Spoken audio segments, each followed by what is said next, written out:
তো hello guys, welcome to my new video. আর এদিকে আমাদের ড্রাইভার এখন রান্না করছে, আর আমি ঠিকঠাক জানি না মানে রাঁধতে, সেই জন্য ও রান্না করছে।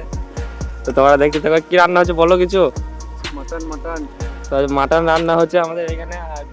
আজকে আছি তামিলনাড়ু, তো এখানেই আছি এখনো। এই কোম্পানিটাতে মাল লোড হবে, দিয়ে তারপরে আমাদের খালি হবে আবার বিশাখাপট্টনমে। তো তোমরা ব্লগটা দেখতে থাকো।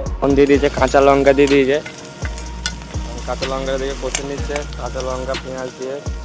আর আদা রসুন এদিকে বাটা হয়ে গেছে, দেখে নাও। আদা রসুনটা এদিকে বেটে নিয়েছি। এইখানে লোড হবে, ওই ঢুকছে, ওইখানে লোড হবে আমাদের।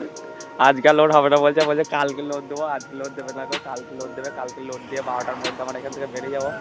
এইখান থেকে 12টার মধ্যে বেরিয়ে বিশাখাপট্টনম যাবো, বিশাখাপট্টনমের জন্য যাবো। বিশাখাপট্টনমে আমরা খালি করবো।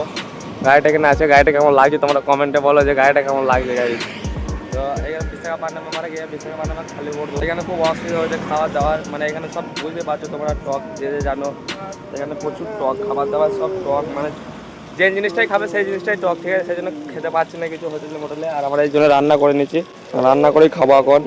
কারণ এই দিক থেকে যতদিন না যাবো ততদিন আমাদের রান্না করেই খেতে হবে। গাইস, এতদিন পর আজকে একটু মন ভরে খেতে পারবো, কারণ এখানে হোটেলে কি বলবো, আর খেতে পেয়েছি টাকা ভালো করে। প্রথমে আমরা মাংসটা রেঁধে নিচ্ছি, কারণ তারপরে আমাদের আবার ভাত চাপাবো।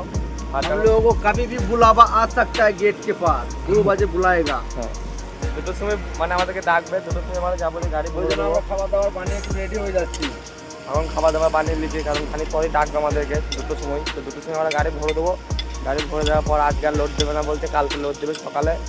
সকালে লোড দেওয়ার পর চালান দেবে 12টার দিকে, চালানটা দিয়ে দেবে। তারপর আমরা বেরিয়ে যাবো।